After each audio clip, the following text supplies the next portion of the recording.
നമസ്കാരം.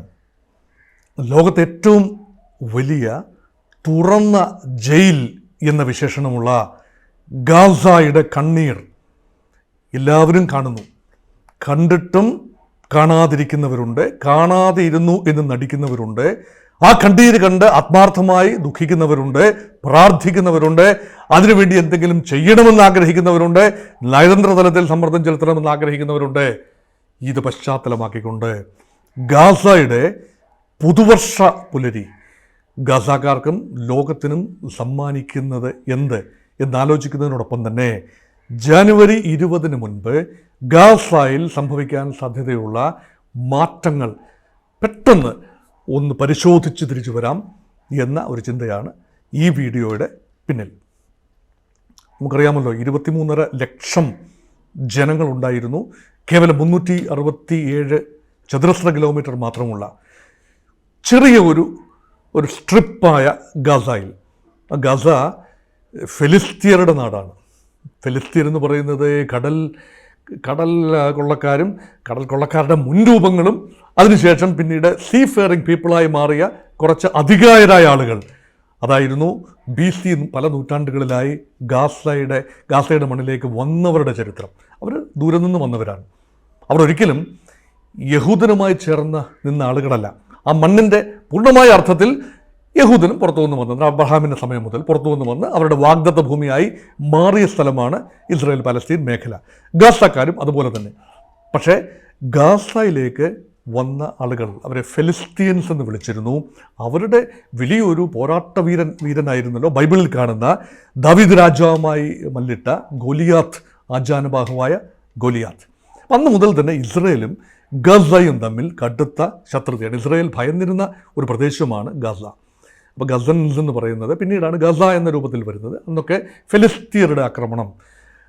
ആ ആക്രമണം ഇന്നും ആ DNA-യിൽ ഗാസ വംശജരുടെ അല്ലെങ്കിൽ ഫെലിസ്തീയരുടെ, ഗാസയിൽ ഇപ്പോൾ താമസിക്കുന്നവരുടെ DNA-യിൽ അതിശക്തമായ ഇസ്രായേൽ വിരോധവും ഇസ്രായേലിനെ സംബന്ധിച്ചിടത്തോളം അതിശക്തമായ ഗാസ വിരുദ്ധതയുമുണ്ട്. അതുകൊണ്ടാവണം ഗാസയുടെ ജനസംഖ്യ 23 ലക്ഷത്തിൽ നിന്നും ഇന്ന് ഏതാണ്ട് 21 ലക്ഷത്തിലേക്ക് കുറയുന്നു. ഏതാണ്ട് 1 ലക്ഷം പേരോളം ഗാസ വിട്ടുപോകാൻ എങ്ങനെ സാധിക്കും? വിട്ടുപോയി എന്ന് പറയുന്നത് സിറിയയിലേക്കും ഈജിപ്തിലേക്കും ഒക്കെ ചെറിയ തോതിൽ ആളുകൾ പോയി. പോകാൻ സ്ഥലമില്ല അവർക്ക്. കാരണം പടിഞ്ഞാറ് മധ്യധരണിയാഴിയാണ്, മെഡിറ്ററേനിയൻ കടൽ. അവിടെ ഇറങ്ങിക്കഴിഞ്ഞാൽ ഇസ്രായേലിൻ്റെ ഗൺബോട്ടുകളുണ്ട്, വെടിവെച്ച് കൊല്ലും. കിഴക്കോട്ട് പോയി കഴിഞ്ഞാൽ അത് ഇസ്രായേലാണ്. ഇസ്രായേലിലേക്ക് പ്രവേശിക്കാനാവില്ല അവർക്ക്. അത് മാത്രമല്ല, വടക്കോട്ട് പോയി കഴിഞ്ഞാൽ പട പേടിച്ച് പന്തളത്ത് ചെന്നാൽ അത് തീർച്ചയായും അത് ലെബനൻ്റെ മണ്ണാണ്. അവിടെയൊക്കെ വലിയ പ്രശ്നങ്ങളാണ്. തെക്കുള്ളത് ഈജിപ്റ്റാണ്. ഈജിപ്റ്റ് ഒരു കാരണവശാലും ഗാസക്കാരെ ചുമക്കാൻ അവരും തയ്യാറല്ല. അവരൊരു ബാധ്യതയാണ്. ഗാസൻസ് ഒരു ബാധ്യതയാണ്. അതുകൊണ്ട് അവരുടെ 1 ലക്ഷം പേരെ എങ്ങനെയൊക്കെയോ വിട്ടുപോയി. മറ്റൊരു ലക്ഷം പേര് ഈ ചികിത്സയിലുമൊക്കെയാണ്. വലിയ തോതിൽ പരിക്കേറ്റ് നിൽക്കുകയാണ്. 45,800 പരം പേര് കാലയവനികയ്ക്കുള്ളിൽ മറഞ്ഞു കഴിഞ്ഞു. ഇസ്രായേലിൻ്റെ ആക്രമണത്തിൽ സ്ത്രീകളും കുട്ടികളുമാണ് അവരിൽ മഹാഭൂരിപക്ഷം. അതിൽ 10,000-ഓളം പേര് ഹമാസിൻ്റെ തോക്കേന്തിയ ഭടന്മാരുണ്ടാവും.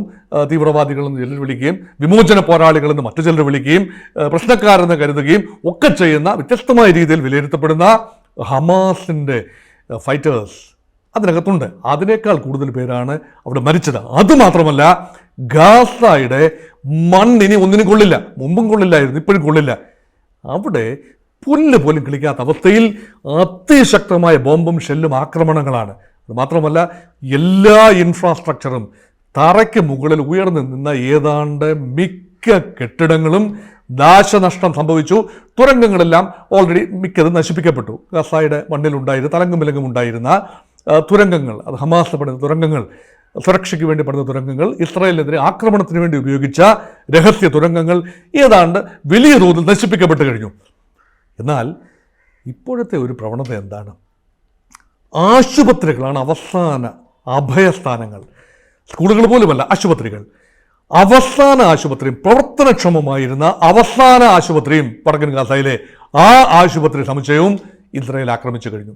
പക്ഷേ ഒരുപക്ഷെ ഹമാസിൻ്റെ നേതാക്കൾ ഒളിച്ചിരിക്കുന്ന സ്ഥലം എന്ന നിലയിലായിരിക്കണം ഇസ്രായേൽ ആക്രമണം നടത്തുന്നത്. ഹമാസിൻ്റെ പോലീസ് മേധാവി, അദ്ദേഹം തീവ്രവാദിയല്ല, അദ്ദേഹം ഭീകരനല്ല.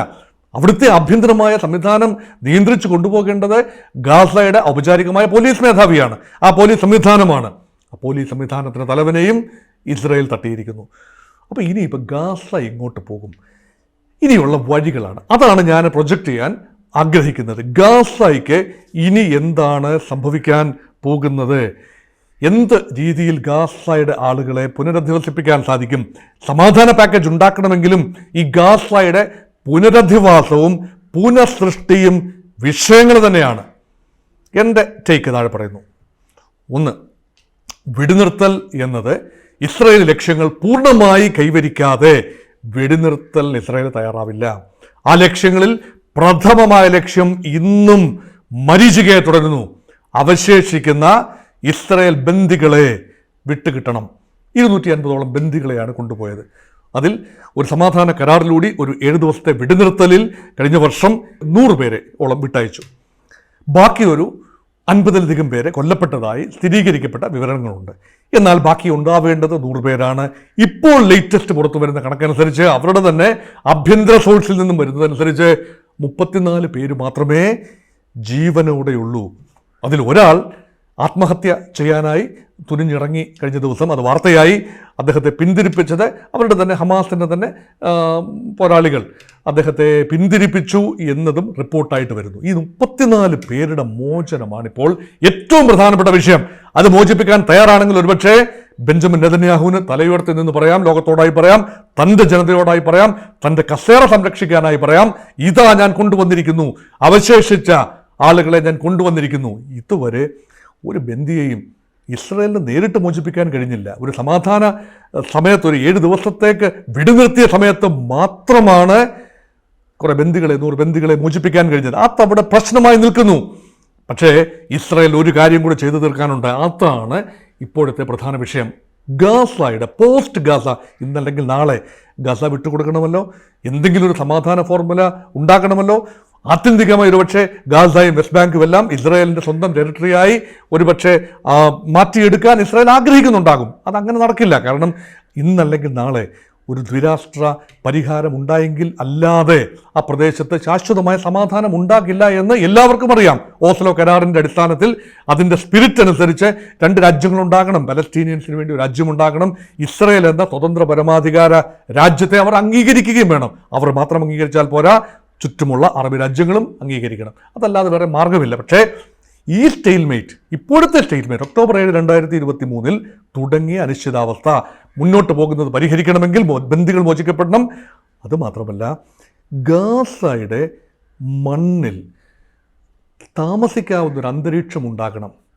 എനിക്ക് തോന്നുന്നില്ല ഉടനടിയെങ്ങും അവിടെ വാസയോഗ്യമാകുമെന്ന്. ഒരു 10 പതിറ്റാണ്ടിൽ പോലും അത് വാസയോഗ്യമാകുമെന്ന് കരുതാനാവില്ല. കാരണം എന്തിനും ഏതിനും പുറം ലോകത്തെ ആശ്രയിക്കേണ്ട അവസ്ഥയിലാണ് ഗാസയിലെ ആളുകൾ. എന്ന് പറഞ്ഞാൽ വെള്ളമില്ല, ഡീസാലിനേഷൻ പ്ലാന്റുകളില്ല. കടൽ വെള്ളം എടുത്ത് അത് ഉപ്പിൻ്റെ അംശം കളഞ്ഞതിന് ശേഷം ശുദ്ധജലമായി ഉപയോഗിക്കാനുള്ള അങ്ങനെയുള്ള പ്ലാന്റുകളില്ല, അല്ലെങ്കിൽ പ്രവർത്തനക്ഷമമല്ല. ഒരു പയറുമണി പോലും മുളപ്പിച്ചെടുക്കാനാവാത്ത രീതിയിൽ കാർഷിക അവസ്ഥ കംപ്ലീറ്റ്ലി താറുമാറായി. അപ്പോൾ എങ്ങനെയാണ് ആഹാരം ആകാശത്തു നിന്ന് വരും. മന്ന പൊഴിയുകയല്ല കേട്ടോ, അത് ആകാശത്തു നിന്ന് വരുമെന്ന് പറഞ്ഞാൽ ഫുഡ് പാക്കറ്റുകൾ, ഏതെങ്കിലും സന്നദ്ധ സേന, യുണൈറ്റഡ് നേഷൻസിൻ്റെയും മറ്റ് രാജ്യങ്ങളുടെയും സഹായം ഹെലികോപ്റ്റർ മാർഗം വലിയ പാക്കറ്റുകളായി ആകാശത്ത് നിന്ന് താഴേക്ക് വീഴും. അത് വീണ് തന്നെ മരിച്ച പലരുമുണ്ട്. അതിനുവേണ്ടി വലിയ കടിപിടിയാണ്. ആഹാരം ഇല്ലാതെ ജീവിക്കാനാവില്ലല്ലോ. മാത്രമല്ല, ആഹാര വിതരണ കേന്ദ്രങ്ങൾ, സാമൂഹിക അടുക്കളകളുണ്ട്. അതും ശക്തമായി ഇസ്രായേലി നിരീക്ഷണത്തിലാണ്.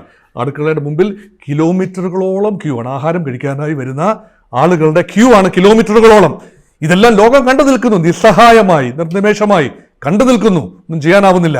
അപ്പോൾ ഈ അവസ്ഥ പരിഹരിക്കുന്നതിന് സാധ്യമാകണമെങ്കിൽ ഇസ്രായേൽ പൂർണ്ണമായി പിൻവാങ്ങുകയും അവിടെ വലിയ തോതിലുള്ള ഗ്ലോബൽ ഇനിഷ്യേറ്റീവ് ഉണ്ടാകണം, റീകൺസ്ട്രക്ഷൻ ഓഫ് ഗാസ. പക്ഷെ അത് സാധിക്കില്ല ഉടനടി. കാരണം ഇസ്രായേൽ ഗാസയിൽ തലങ്ങും വിലങ്ങും കോറിഡോറുകൾ ഉണ്ടാക്കുകയാണ്. അതിൽ പ്രധാനമായ 3 കോറിഡോറുകൾ ഇപ്പോൾ തന്നെ പണി ഏതാണ്ട് പൂർത്തിയായി. ഇസ്രായേലിൻ്റെ ഭാഗവും ഗാസയുടെ പടിഞ്ഞാറൻ തീരവും തമ്മിൽ ബന്ധിപ്പിക്കുന്ന, കിഴക്കുന്നത് പടിഞ്ഞാറേക്കുള്ള ഏതാണ്ട് 10-15 കിലോമീറ്റർ വീതിയുള്ള, ചിലയിടത്ത് 8 കിലോമീറ്റർ, ചിലയിടത്ത് 10 കിലോമീറ്റർ, 12 കിലോമീറ്റർ വരെയാണ് വീതി. ഈ വീതിയുള്ള ആ ഒരു സ്ട്രിപ്പാണ്. ആ സ്ട്രിപ്പിൻ്റെ കിഴക്ക് മുതൽ പടിഞ്ഞാറ് വരെ നല്ല വിസ്തീർണമുള്ള, നല്ല വീതി വിസ്താരമുള്ള കോറിഡോറുകൾ സൃഷ്ടിക്കുകയാണ് ഇസ്രായേൽ. അപ്പോൾ സെൻട്രൽ ഒരു കോറിഡോറുണ്ട്, അതുപോലെ വടക്ക് തെക്ക് കോറിഡോറുകൾ. ആ കോറിഡോറുകളെ കുറുകെ ബന്ധിപ്പിച്ചുകൊണ്ട് വേറെ കോറിഡോറുകൾ വരുന്നു, റോഡുകൾ വരുന്നു.